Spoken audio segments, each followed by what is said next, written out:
Hello दोस्तों, स्वागत है आपका एजुकेशन टाउन के यूट्यूब चैनल पे।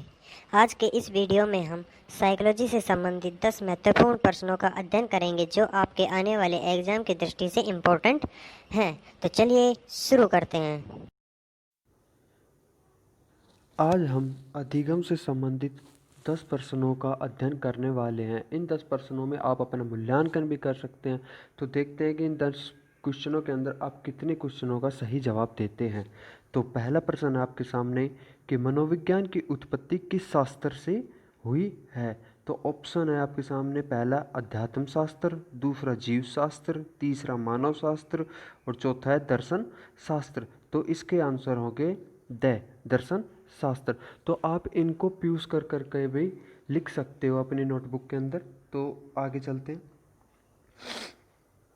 क्वेश्चन नंबर 2, अधिगमकर्ता की पहचान होती है। ए ऑप्शन है सही अनुक्रिया विधि से, ब है प्रयोगशाला विधि से, स है व्याख्यान विधि से, व द है खेल विधि से। तो आपका सही उत्तर होगा व्याख्यान विधि से। ठीक है, तो आगे चलते हैं क्वेश्चन नंबर 3 की तरफ। थॉर्नडाइक के प्रयोग में बिल्ली की भूख ने किसका कार्य किया था। सभी को पता है कि जो थॉर्नडाइक मनोवैज्ञानिक थे उन्होंने बिल्ली के ऊपर एक प्रयोग किया था और उन्होंने बिल्ली को भूखा रखा था। तो वह किस प्रकार का कार्य था। ए ऑप्शन है अनुक्रिया चयन, अगला है दृढ़ीकरण, तीसरा है चालक व चौथा है सफलता। तो जो थॉर्नडाइक की बिल्ली थी वो भूखी रखी गई थी और भूख ने किस प्रकार का कार्य किया था, चालक का कार्य किया था।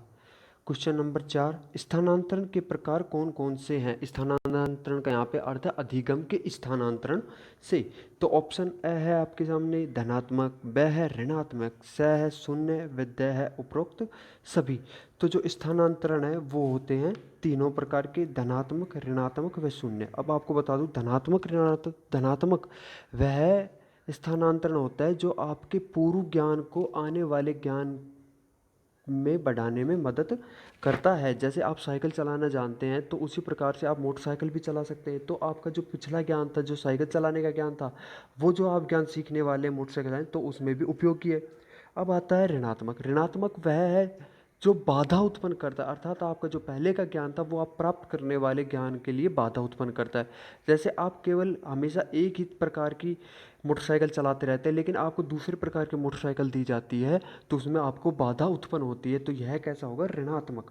और तीसरा आता है शून्य, जो ना तो बाधा उत्पन्न करता है ना उसमें आपकी सहायता करता है। तो वह कैसा स्थानांतरण होता है, वह होता है शून्य स्थानांतरण। अगला क्वेश्चन चलते हैं हम, पांचवा। क्लासिकी अनुबंधन में घंटी के प्रति लार की अनुक्रिया कौन सी है। तो आपके सामने है option A U C S, C S, C R व यू सी आर। तो क्लासिक अनुबंधन में घंटी के प्रति लार की अनुक्रिया कौन सी है। तो यहाँ पे क्लासिक अनुबंधन किससे संबंधित है, पावलाव के कुत्ते वाले प्रयोग से संबंधित है। तो उसके अंदर जो घंटी के प्रति लार आती थी कुत्ते के, तो वह किससे संबंधित थी, वो थी सी आर से संबंधित। आगे चलते हैं, छठा। क्लासिकल स्थिति का प्रतिपादक कौन था। तो उसका प्रतिपादक कौन था, पावलाव। मैंने अभी अभी यहाँ पे बताया था जो क्लासिक अनुबंधन है वो किससे संबंधित था, पावलाव के। और पावलाव ने किस पे प्रयोग किया था, वो किया था कुत्ते के ऊपर। आगे चलते हैं क्वेश्चन नंबर 7 की तरफ हम। निम्न में से कौन सा उदाहरण बांडोरा के अवलोकन आधारित अधिनियम का नहीं है। तो ए है आपके सामने विद्यार्थियों द्वारा केंचुए के विच्छेदन को सीखना, दूसरा है क्रिकेट का उत्साह, तीसरा है सामाजिक अध्ययन के प्रति नापसंदगी और चौथा है स्कूल की घंटी बजने पर अपने बस्ते बंद कर लेना। तो ये देखिए बांडुरा के अवलोकन आधारित अधिनियम का नियम नहीं है। तो आपके सामने ये 4 नियम दिए गए जिसमें से 3 विद्यार्थियों द्वारा कछुए के विच्छेदन को सीखना, क्रिकेट का उत्साह, सामाजिक अध्ययन के प्रति ना पसंद की, ये तीनों बांडुरा के नियम से संबंधित है। लेकिन जो चौथा है स्कूल की घंटी बजने पर अपने बस्ते बंद कर लेना, यह उनके नियम से संबंधित नहीं है। आगे चलते हैं क्वेश्चन नंबर 8 की तरफ।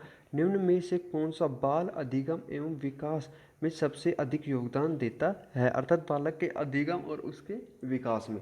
तो आपके सामने 4 ऑप्शन फिर से दिए गए हैं। तो ऑप्शन ए है परिवार, समवयस्क समूह और टेलीविज़न। अगला है ब परिवार, समवयस्क समूह और अध्यापक। फिर आगे आता है तीसरे नंबर का परिवार, खेल एवं कंप्यूटर। व चौथे नंबर का आता है परिवार, खेल एवं पर्यटन। तो आपको इन चारों में से बताना है कि जो बालक के अधिगम और विकास में सबसे अधिक योगदान कौन देता है।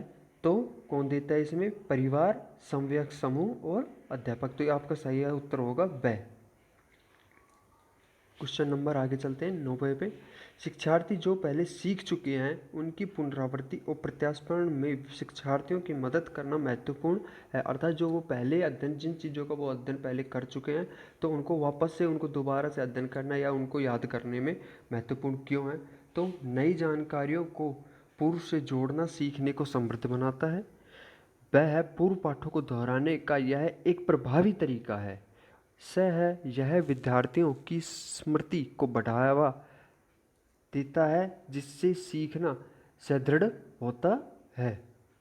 और द ऑप्शन है यह किसी भी कक्षा अनुदेशन के लिए एक सुविधाजनक शुरुआत है। तो आपका सही आंसर होगा ए, और वो होगा कि नई जानकारियों को पूर्व से जोड़ना सीखने को समृद्ध बनाता है। अर्थात आपने जो पहले सीखा है और जो आप बाद में सीखा है, पूर्व का ज्ञान और बाद के ज्ञान को आपस में जोड़ता है।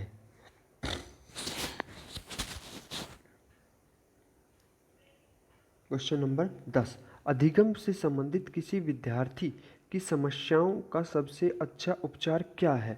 तो पहला है कठोर परिश्रम का सुझाव, दूसरा है ग्रंथालय में निरीक्षित अध्ययन, तीसरा है निजी शिक्षण का सुझाव व चौथा है निदानात्मक शिक्षण। तो आपके लिए सही आंसर होगा निदानात्मक शिक्षण।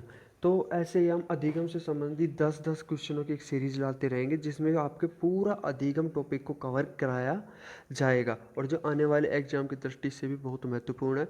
तो आप हमारे चैनल से ऐसे ही जुड़े रहिए। उसके लिए धन्यवाद और सब्सक्राइब और शेयर ज़रूर कीजिए।